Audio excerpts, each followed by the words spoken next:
Hey dear students, I am Rekha Mehta and you are watching Physics Online Education.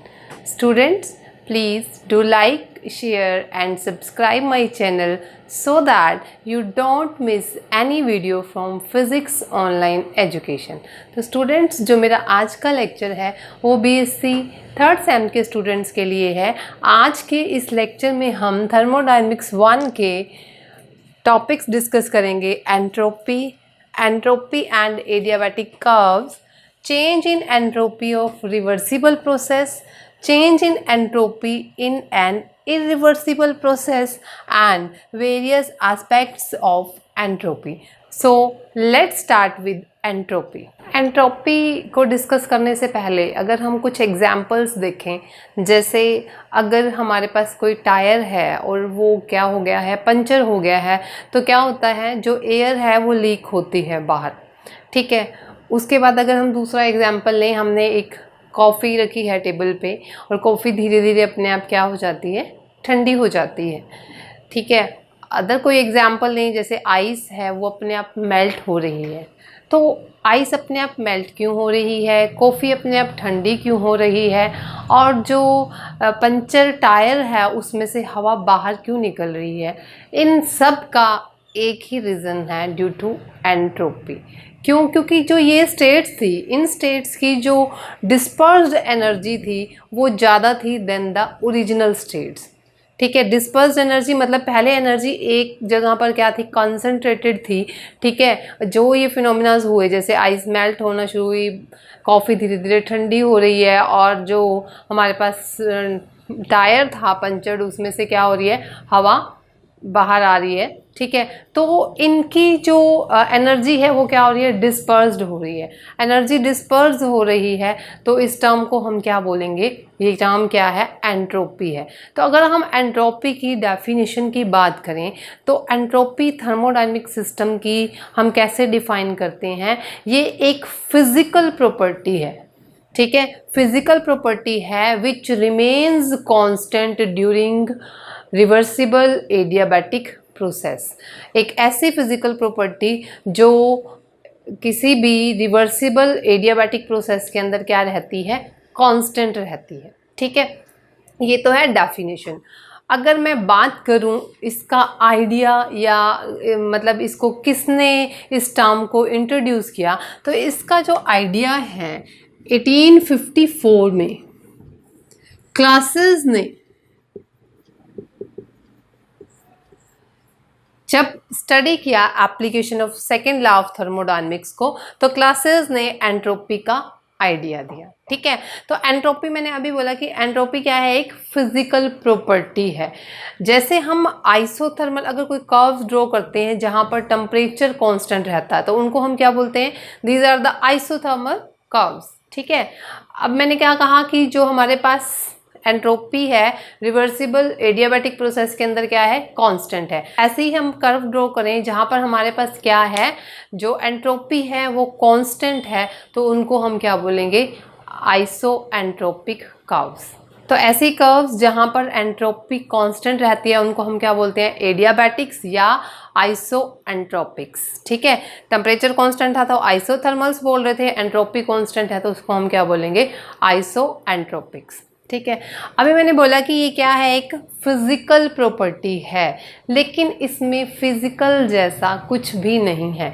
Physical property वो होती है जिसको हम feel कर सकते हैं, लाइक प्रेशर, टेम्परेचर। ठीक है, लेकिन एंट्रोपी को हम प्रेशर और टेम्परेचर की तरह फील नहीं कर सकते। ठीक है, लेकिन हाँ, एंट्रोपी जो है वो डिपेंड करती है physical state of the substance. किसके ऊपर डिपेंड करती है, physical state of a substance पे एंट्रोपी डिपेंड करती है।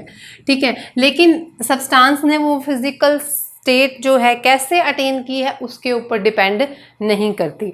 तो हम ये कह सकते हैं कि एंट्रोपी क्या है, एक ऐसा फंक्शन है जो पाथ पे डिपेंड नहीं कर रहा।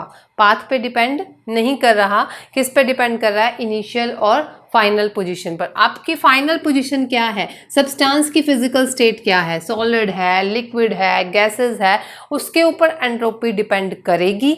ठीक है, और वो स्टेट कैसे आई हैं उनके ऊपर एंट्रोपी डिपेंड नहीं करेगी। ठीक है, उसके बाद आता है कि अगर हम एंट्रोपी को जनरली एक टर्म में डिफाइन करें तो एंट्रोपी क्या है, it is the measurement of disorder. ठीक है, डिसऑर्डर लगा लो, और एक टर्म आती है रैंडमनेस। रैंडमनेस क्या होगी, ठीक है, किसी भी प्रोसेस के अंदर कितनी रैंडमनेस है वो डिपेंड करता है, उसके ऊपर डिपेंड करेगी कि एंट्रोपी कितनी है। उसके लिए एक और प्रोसेस है जो हमें पता होनी चाहिए, वो होती है स्पॉन्टेनियस प्रोसेस।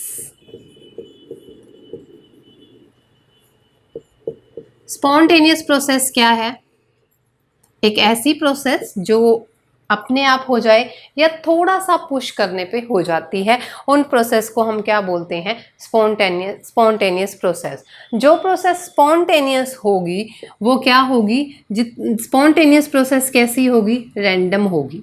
ठीक है, रैंडम होगी तो डिसऑर्डर भी उसके अंदर होगा। रैंडमनेस का मतलब है डिसऑर्गेनाइज्ड। इसका एग्जाम्पल दूँ अगर मैं स्पॉन्टेनियस प्रोसेस का, तो आपके पास दो जार हैं, एक के अंदर एक जार आपने ए ले लिया, दूसरा क्या ले लिया, बी। ठीक है, गैसेस हैं दोनों जार्स के अंदर अलग अलग, बीच में आपने एक वॉल्व लगाया हुआ है। अगर मैं उस वॉल्व को ओपन कर दूं तो क्या होंगी, गैसेस अपने आप मिक्स हो जाएंगी। हमने कुछ नहीं किया, वो गैसेस अपने आप मिक्स हो रही हैं, तो कैसी प्रोसेस हो गई, वो स्पॉन्टेनियस प्रोसेस हो गई। ठीक है, गैसेस मिक्स तो अपने आप हो गई, क्या अपने आप सेपरेट हो सकती हैं, नहीं हो सकती। उनको सेपरेट करने के लिए हमें कोई केमिकल मेथड लगाना पड़ेगा, और उस प्रोसेस को हम क्या बोलेंगे, नॉन स्पॉन्टेनियस प्रोसेस। तो जो प्रोसेस आपके पास अपने आप हो रही है वो क्या है, स्पॉन्टेनियस प्रोसेस है। अब देखो जो स्पॉन्टेनियस प्रोसेस है, गैस ए और गैस बी के मॉलिक्यूल्स क्या हो गए, मिक्स हो गए। मिक्स होंगे तो रैंडमली मूव करेंगे। गैसेस जैसे ही आपस में मिक्स हुई तो उसकी क्या हो गई, रैंडमनेस बढ़ गई। रैंडमनेस बढ़ गई तो डिसऑर्डर बढ़ेगा, और डिसऑर्डर बढ़ेगा तो एंट्रोपी क्या होगी, इंक्रीज होगी। ठीक है, अब जो इम्पोर्टेंट चीज़ है वो क्या है, वो ये है कि जो एंट्रोपी है उसको हम मेज़र नहीं कर सकते। हम एंट्रोपी को मेज़र नहीं कर सकते, लेकिन चेंज इन एंट्रोपी को मेज़र कर सकते हैं। ठीक है, चेंज इन एंट्रोपी हम मेज़र कर सकते हैं। चेंज इन एंट्रोपी, जैसे आपको याद होगा इंटरनल एनर्जी की बात की थी, हम इंटरनल एनर्जी को मेज़र नहीं कर सकते थे, किसको मेज़र कर सकते थे, चेंज इन इंटरनल एनर्जी को। तो यही काम एंट्रोपी के साथ है।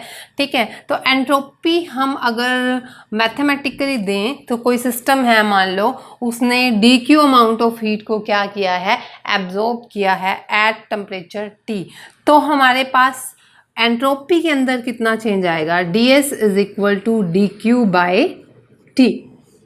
ठीक है, अगर मैं पूरे सिस्टम की एंट्रोपी की बात करूं तो पूरे सिस्टम की एंट्रोपी मेरे पास क्या होगी, मैं पूरे सिस्टम की एंट्रोपी ले रही हूँ, ये हमारे पास फाइनल एंट्रोपी है, ये इनिशियल है। तो पूरे सिस्टम की एंट्रोपी के लिए मैं इसको इंटीग्रेट कर दूंगी, lower limit to upper limit. मैंने क्या बोला था, एंट्रोपी जो है वो कांस्टेंट रहती है ड्यूरिंग रिवर्सिबल एडियाबैटिक प्रोसेस। तो A1 A2 क्या है, एडियाबैटिक्स हैं, ds की जगह पर क्या आ जाएगा, dq बाय टी। तो ये हमारे पास क्या आ गई, चेंज इन एंट्रोपी आ गई। ठीक है, अब उसके बाद नेक्स्ट है entropy and adiabatic curves. Entropy and adiabatic curves के अंदर हम क्या कर रहे हैं, हम एक ग्राफ प्लॉट करते हैं प्रेशर और वॉल्यूम के अंदर, और हमने क्या किया है, A1 और A2 दो एडियाबैटिक कर्व्स लिए हैं, जिसके अंदर I1, I2, I3, I4 क्या है, आइसोथर्मल्स हैं। ठीक है, ये आइसोथर्मल्स जो है इन एडियाबैटिक्स को कट कर रहे हैं, A, B, D, C, F, E इस तरह से कट कर रहे हैं। ठीक है, और हमने क्या किया है, अब हम क्या करेंगे, एक कंसीडर करेंगे कार्नोट साइकिल ABDCA। ये कार्नोट साइकिल हमने कंसीडर किया। ठीक है, तो इसके अंदर क्या हो रहा है, वही चार ऑपरेशन जो मैंने बोले हुए हैं कार्नोट साइकिल के। कार्नोट साइकिल का जो टॉपिक है वो हम पीछे कर चुके हैं। मैं आपको जो इसका लिंक है वो डिस्क्रिप्शन बॉक्स में दे दूंगी। ठीक है, तो उसको आप देख लीजिए। कार्नोट साइकिल के अंदर 4 ऑपरेशंस होते हैं, isothermal expansion, adiabatic expansion, isothermal compression and adiabatic compression. तो फर्स्ट जब हम इस साइकिल की तरफ चलते हैं ए बी की तरफ, तो क्या हो रहा है, आइसोथर्मल एक्सपेंशन हो रहा है और उसके ड्यूरिंग क्या होता है कि Q1 अमाउंट, जो वर्किंग सब्सटेंस है वो Q1 अमाउंट ऑफ हीट को क्या करता है, एब्जॉर्ब करता है एट द टेम्परेचर T1। ठीक है, इसके ड्यूरिंग हमारे पास ये एडियाबैटिक है, तो इसके ड्यूरिंग हमारे पास हीट का कोई ट्रांसफ़र नहीं होता।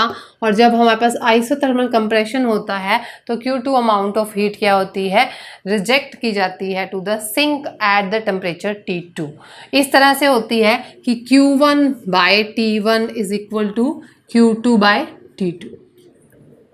अनदर कार्नोट साइकिल ले लूँ, CDFEC, तो उसके अंदर क्या होगा, जो वर्क कर रहा है between the temperature limit T2 and T3, वही 4 ऑपरेशंस होंगे और इसके अंदर क्या होगा, Q2 अमाउंट ऑफ हीट जो है सोर्स से एब्जॉर्ब हो रही है एट द टेम्परेचर T2 और Q3 अमाउंट ऑफ हीट क्या कर रहा है, वो सिंक को दे रहा है at the temperature T3, so that Q2 is equal to T2, Q3 is equal Q2 by T2 is equal to Q3 by T3। ठीक है, ये इक्वेशन 1 है, ये इक्वेशन 2 है एंड सो ऑन। इस तरह से हम आगे भी कार्नोट साइकिल लेंगे तो क्या आ जाएगा, Q3 by T3 is equal to Q4 by T4। जब मैं इनको कंपेयर करूँ अगर, तो क्या आएगा, Q1 by T1 is equal to Q2 by T2 is equal to Q3 by T3 and so on. ये वैल्यू क्या ऐसे ही आएगी, तो इसका मतलब क्या है, which means Q by T is equal to constant. जब हम एक एडियाबैटिक कर्व से दूसरे एडियाबैटिक कर्व की तरफ मूव कर रहे हैं तो हमारे पास Q बाई टी क्या आ रहा है, कांस्टेंट आ रहा है। देखो कितनी हीट एब्जॉर्ब हुई या रिजेक्ट हुई वो कांस्टेंट नहीं है, लेकिन जो रेशियो हम लेके चल रहे हैं Q बाई टी का वो क्या है, कांस्टेंट है। तो इसका मतलब क्या है, जो चेंज इन एंट्रोपी है जब एक एडियाबैटिक कर्व से आप दूसरे एडियाबैटिक कर्व में मूव कर रहे हो तो वो क्या आएगी, कांस्टेंट आएगी। ठीक है, तो अगर मैं क्या करूं, जो मैं ये मानूं कि जो ये एडियाबैटिक A2 है ये A1 के क्लोज है, अगर A1 के क्लोज है तो कितनी अमाउंट ऑफ हीट को एब्जॉर्ब कर रहा है, DQ अमाउंट ऑफ हीट को एब्जॉर्ब कर रहा है। ठीक है, तो चेंज इन एंट्रोपी तब मेरे पास क्या आएगा, DQ बाई टी। ठीक है, कब मन, जब A2 is very close to A1। और ऐसे ही अगर मैं पूरे सिस्टम की चेंज इन एंट्रोपी लूँ तो वो मेरे पास क्या आएगी, वो आएगी मेरे पास S2 minus S1 is equal to DS। ठीक है, ये किस में आ रहा है, एडियाबैटिक कर्व्स में आ रहा है, A1 A2 DQ by T which is same. ये सेम एक्सप्रेशन है जो मैंने सबसे पहले बोला था कि पिछले टॉपिक में, कि जो एंट्रोपी है हम इस तरह से फाइंड आउट करेंगे, चेंज इन एंट्रोपी। ठीक है, तो यहाँ से क्या शो हो रहा है, जो चेंज इन एंट्रोपी है एडियाबैटिक कर्व्स के अंदर वो क्या आ रही है, कांस्टेंट आ रही है। ठीक है, अब देखो एडियाबैटिक है अगर, तो एडियाबैटिक के according no transfer of heat, heat का कोई ट्रांसफर नहीं होता, ना ही हीट एंटर करेगी ना ही हीट लीव करेगी, तो DQ क्या आ जाएगा, 0। DQ 0 है तो S2 माइनस S1 क्या आ गया, 0। तो यहाँ से हम क्या कह सकते हैं कि जो एडियाबैटिक कर्व्स हैं, एडियाबैटिक कर्व्स की जो एंट्रोपी है वो क्या रहती है, कांस्टेंट रहती है। ठीक है, तो adiabatic curves have constant entropy. ठीक है, तो this is all about entropy and adiabatic curves. So next is change in entropy of reversible process. यहाँ पर जो हम रिवर्सिबल प्रोसेस लेके चल रहे हैं, अगर हम वह यहाँ पर रिवर्सिबल प्रोसेस कौन सी लेके चलें, कार्नोट साइकिल। ठीक है, एग्जाम्पल हम किसका ले रिवर्सिबल प्रोसेस के लिए, कार्नोट साइकिल का, क्योंकि किसी भी रिवर्सिबल प्रोसेस के लिए बेस्ट एग्जाम्पल जो है वो कार्नोट साइकिल का ही है। तो कार्नोट साइकिल के अंदर वही 4 ऑपरेशंस होते हैं। ठीक है, देखो ये जितने भी टॉपिक्स हैं, इन टॉपिक्स को करने से पहले आपका जो कार्नोट साइकिल वाला कंसेप्ट है वो क्लियर होना चाहिए। ठीक है, तो आप लोग वो जरूर कंसेप्ट को क्लियर कीजिए, फिर आपको ये टॉपिक समझ में आएंगे। तो इस टॉपिक में क्या है, 4 जो ऑपरेशंस हो रहे थे जिसके अकॉर्डिंग ये हमारे पास आइसोथर्मल क्या है, एक्सपेंशन है। इसके अंदर क्या होगा, आइसोथर्मल एक्सपेंशन के अंदर Q1 अमाउंट ऑफ हीट जो है क्या हो रही है, वो एब्जॉर्ब हो रही है। ठीक है, और एट द टेम्परेचर T1। जब हीट एंटर कर रही है, Q1 अमाउंट ऑफ हीट जो है क्या किया सिस्टम ने, एब्जॉर्ब की है, या वर्किंग सब्सटेंस ने क्या किया है, Q1 अमाउंट ऑफ हीट को एब्जॉर्ब किया है, किससे, सिस्टम से। ठीक है, Q1 अमाउंट ऑफ हीट को एब्जॉर्ब किया एट टेम्परेचर T1। तो एंट्रोपी के अंदर क्या आएगा, चेंज इन एंट्रोपी के अंदर अगर हम क्या देखने हैं, चेंज इन एंट्रोपी, तो एंट्रोपी क्या होगी, इंक्रीज होगी, क्योंकि Q1 अमाउंट ऑफ हीट क्या है, एब्जॉर्ब की है वर्किंग सब्सटेंस ने सिस्टम से। ठीक है, तो यहाँ पर हम क्या लिख सकते हैं, चेंज इन एंट्रोपी, जो क्या है, गेन है एंट्रोपी का। इसमें एंट्रोपी का क्या हो रहा है, गेन हो रहा है। आप लिख सकते हो चेंज इन एंट्रोपी या इंक्रीज इन एंट्रोपी कितनी आएगी, Q1 बाय T1। अब ड्यूरिंग BC, जो BC कर्व है वो क्या है, एडियाबैटिक एक्सपेंशन है। और अभी हमने पीछे वाले टॉपिक में क्या किया था, प्रूफ किया था कि जो adiabatics are of the constant entropy curves, जो एडियाबैटिक कर्व्स हैं उनकी एंट्रोपी क्या होगी, कांस्टेंट होगी। तो इस ड्यूरिंग एंट्रोपी के अंदर तो चेंज आएगा ही नहीं, तो चेंज इन एंट्रोपी क्या होगा, 0। फिर आ जाओ ड्यूरिंग आइसोथर्मल कंप्रेशन, क्या होता है, Q2 अमाउंट ऑफ हीट जो है वो रिजेक्ट होती है to the sink at temperature T2। ठीक है, तो इसके अंदर जो Q2 अमाउंट ऑफ हीट है वो किसको रिजेक्ट कर रहे हैं, हम सिंक को दे रहे हैं। ठीक है, तो यहाँ पर जो एंट्रोपी का क्या होगा, लॉस होगा या डिक्रीज इन एंट्रोपी होगा, वो कितना होगा, Q2 बाय T2। तो यहाँ पर चेंज इन एंट्रोपी ये क्या था, ड्यूरिंग AB या ड्यूरिंग आइसोथर्मल एक्सपेंशन। अब चेंज इन एंट्रोपी करेंगे हम during change in entropy, during लिख सकते हो आप आइसोथर्मल, क्या हो रहा है ये, कंप्रेशन। ठीक है, आइसोथर्मल कंप्रेशन हो रहा है, तो इसके ड्यूरिंग क्या आएगी, Q2 बाय T2।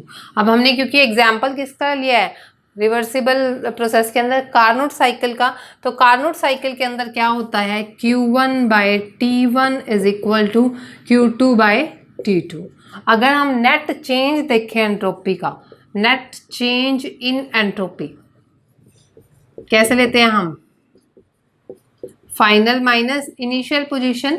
तो चेंज इन एंट्रोपी क्या होगा, Q2 by T2 minus Q1 by T1, दोनों इक्वल हैं, तो क्या आ गया, 0। तो चेंज इन एंट्रोपी हमारे पास क्या हो गया, 0 हो गया। तो हम ये कह सकते हैं कि रिवर्सिबल प्रोसेस के अंदर जो एंट्रोपी है उसके अंदर कोई चेंज नहीं आता, तो इट मीन्स एंट्रोपी क्या रहती है, कांस्टेंट रहती है। अब देखो इसके अंदर दो जो है, हम दो तरीके से इसी उसको प्रूफ कर सकते हैं कि change in entropy of reversible process. इसके अंदर हमने किसका एग्जाम्पल लिया है, रिवर्सिबल प्रोसेस के अंदर कार्नोट साइकिल का एग्जाम्पल लिया है। अगर मैं कार्नोट साइकिल का एग्जाम्पल ना लेकर इसके अंदर कोई भी रिवर्सिबल प्रोसेस ले लूँ, क्या ले लूँ, कोई भी रिवर्सिबल प्रोसेस ले लूँ, तो उस केस में मेरे पास चेंज इन एंट्रोपी क्या आएगा।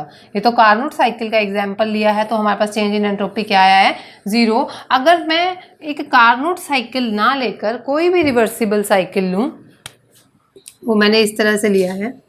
अब हम क्या करें, change in entropy of any reversible process कर रहे हैं। पिछले केस में हमने क्या किया था, कार्नोट रिवर्सिबल साइकिल लिया था। इस केस में हम क्या कर रहे हैं, रिवर्सिबल प्रोसेस ले रहे हैं कोई भी। तो इसके अंदर मैंने क्या किया, पीवी डायग्राम के अंदर एक ये क्लोज्ड कर्व ले ली ABCD, और मैंने क्या किया, इस पूरी कर्व को सपोज किया कि ये पूरी कर्व जो है एलिमेंट्री एडियाबैटिक कर्व से कट की है मैंने।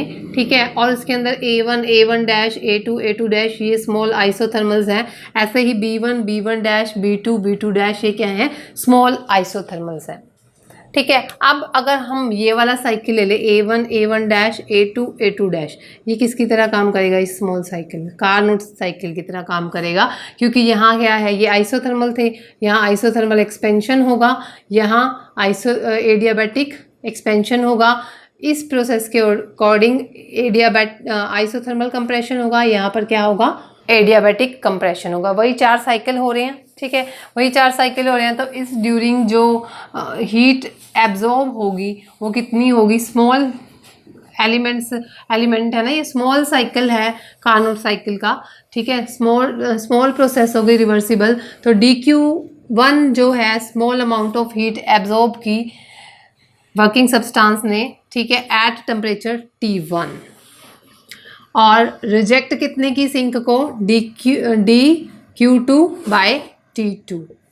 एंट्रोपी के अंदर जो चेंज आएगा, ठीक है, वो कितना आएगा, dQ2/T2 माइनस dQ1/T1। और ये रिवर्सिबल प्रोसेस है, तो रिवर्सिबल साइकिल के अंदर क्या होता है, सॉरी ये रिवर्सिबल कार्नोट साइकिल है, तो रिवर्सिबल कार्नोट साइकिल के अकॉर्डिंग क्या होगा, dQ1/T1 is equal to dQ2/T2, यही होना चाहिए, ठीक है। तो इसके अकॉर्डिंग चेंज इन एंट्रोपी कितना आ गया, dQ2/T2 माइनस dQ1/T1 क्या आ गया, 0। ये एक साइकिल के लिए है, ठीक है ना, ये वाला साइकिल है। अगर इसी तरह से मैं नेक्स्ट का निकालूं तो भी मेरे पास ऐसे आएगा, उससे नेक्स्ट का निकालूं तो भी मेरे पास ऐसे आएगा, एंड सो ऑन। तो अगर मैं इन सब का सम अप कर दूं तो मेरे पास चेंज इन एंट्रोपी क्या आएगा, ds क्या आएगा, ds मेरे पास आएगा dQ/T, चेंज कितना आ रहा है, 0, तो ये वैल्यू क्या आ जाएगी, 0। तो रिवर्सिबल प्रोसेस के अंदर जो एंट्रोपी के अंदर चेंज आता है वो क्या आता है, 0 आता है। तो एंट्रोपी क्या रहती है रिवर्सिबल प्रोसेस के अंदर, कांस्टेंट रहती है। वो चाहे आप कार्नोट साइकिल का एग्जांपल ले लो या किसी भी रिवर्सिबल साइकिल, ठीक है, कोई भी रिवर्सिबल प्रोसेस ले लें हम, एंट्रोपी हमेशा क्या रहेगी, कांस्टेंट रहेगी। चेंज इन एंट्रोपी हमारे पास क्या आएगा, 0 आएगा। तो next is change in entropy in an irreversible process. इसके लिए हम क्या करते हैं, इसके लिए हम दो हीट इंजन कंसीडर करके चलते हैं। एक हम इरिवर्सिबल हीट इंजन लेके चल रहे हैं और एक हम रिवर्सिबल हीट इंजन लेके चल रहे हैं, ठीक है। तो जो इरिवर्सिबल हीट इंजन है ये हमने यहाँ पर सोर्स लिया है एट टेम्परेचर T1, सिंक लिया है एट टेम्परेचर T2। तो सोर्स ने क्या किया है, Q1 amount of heat extract की है, ठीक है, Q1 amount of heat extract की है at temperature T1, W amount of work किया और Q2 अमाउंट ऑफ हीट किसको दे दी, सिंक को दे दी, ठीक है। तो अगर हम एफिशिएंसी लिखें इरिवर्सिबल हीट इंजन की, ईटा आई लिख दिया मैंने, इसको क्या आएगी, 1 माइनस Q2/Q1। ऐसे ही अगर मैं एफिशिएंसी लिखूं रिवर्सिबल हीट इंजन की, तो ईटा आर क्या आएगा, 1 माइनस T2/T1, ठीक है। और ये हमने कार्नोट थ्योरम के अंदर पढ़ा था कि जो हमारे पास एफिशिएंसी है इरिवर्सिबल हीट इंजन की वो हमेशा लेस होती है रिवर्सिबल हीट इंजन से। कार्नोट थ्योरम हम कर चुके हैं पिछले वीडियो में, ठीक है। अगर किसी ने उसको नहीं देखा तो मैं उसका लिंक भी डिस्क्रिप्शन बॉक्स में दे दूंगी, आप उसको देख लीजिएगा।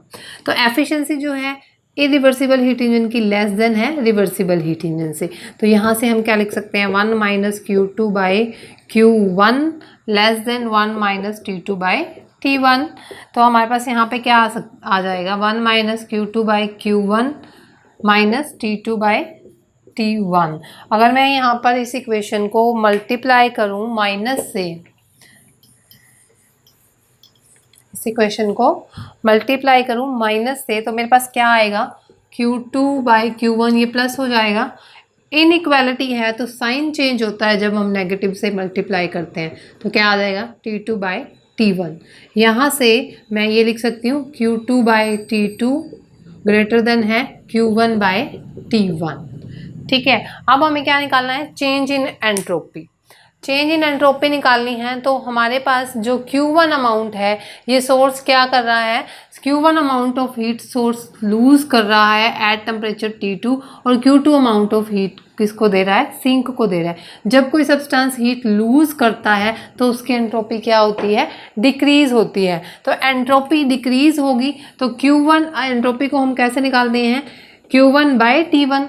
तो डिक्रीज इन एंट्रोपी क्या आएगा हमारे पास,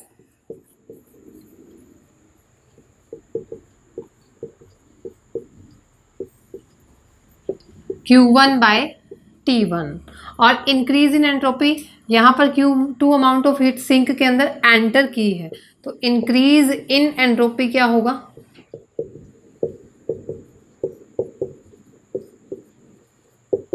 Q2/T2। तो चेंज इन एंट्रोपी क्या होगा,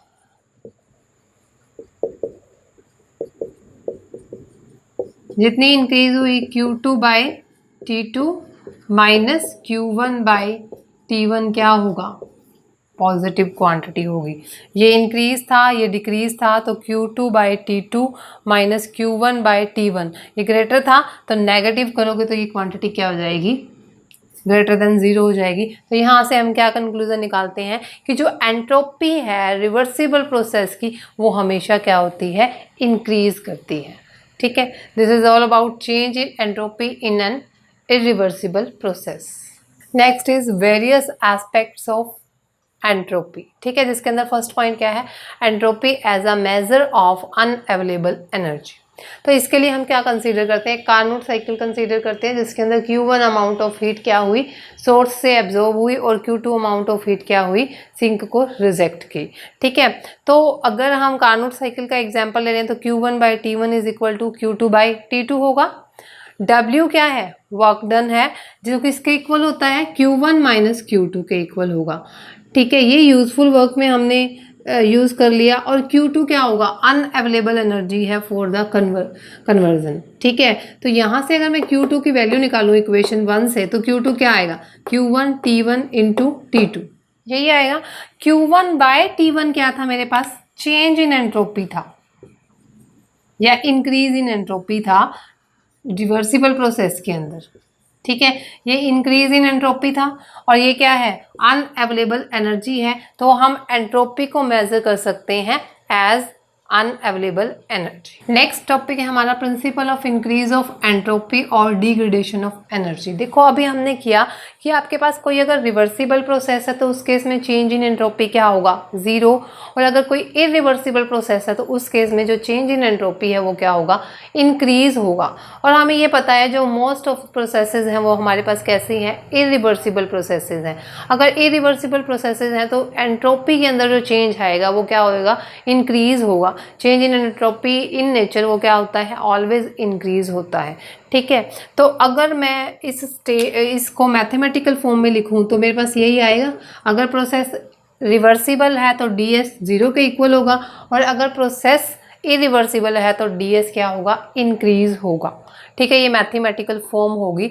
और देखो जैसे ही हमारे पास इरिवर्सिबल प्रोसेसेस होंगी, एंट्रोपी क्या हो रही है, इंक्रीज हो रही है। अगर एंट्रोपी इंक्रीज हो रही है, अभी पीछे वाला टॉपिक क्या था, एंट्रोपी अगर इंक्रीज हो रही है तो हमारे पास अनअवेलेबल एनर्जी भी क्या होती जाएगी, इंक्रीज होती जाएगी, क्योंकि Q2 किसके इक्वल था, Q2 इज इक्वल टू, पीछे किया था, Q2 is equal to Q1/T1 into T2। ये हमारे पास क्या है, इंक्रीज इन एंट्रोपी, और ये क्या है, टेम्परेचर। अगर मैं इसका सिंक का कांस्टेंट ही लेके चलते हैं तो अनअवेलेबल एनर्जी मेरे पास क्या होती जाएगी, इंक्रीज होती जाएगी। तो साइकिल आफ्टर साइकिल ऑपरेशंस, एक साइकिल के बाद दूसरा साइकिल, जैसे ये प्रोसेसेस चलती जाएंगी तो मेरे पास जो एंट्रोपी है वो क्या होती जाएगी, एंट्रोपी इंक्रीज होगी तो अनअवेलेबल एनर्जी भी बढ़ती जाएगी।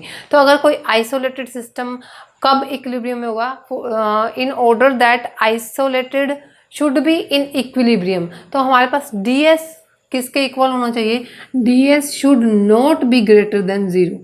ds की वैल्यू ग्रेटर देन 0 नहीं होगी अगर आइसोलेटेड सिस्टम इक्विलिब्रियम में है तो ds की वैल्यू अगर 0 से बड़ी नहीं होगी तो किसके इक्वल होगी, 0 के इक्वल होगी, क्योंकि या तो ग्रेटर देन हो सकती है या 0।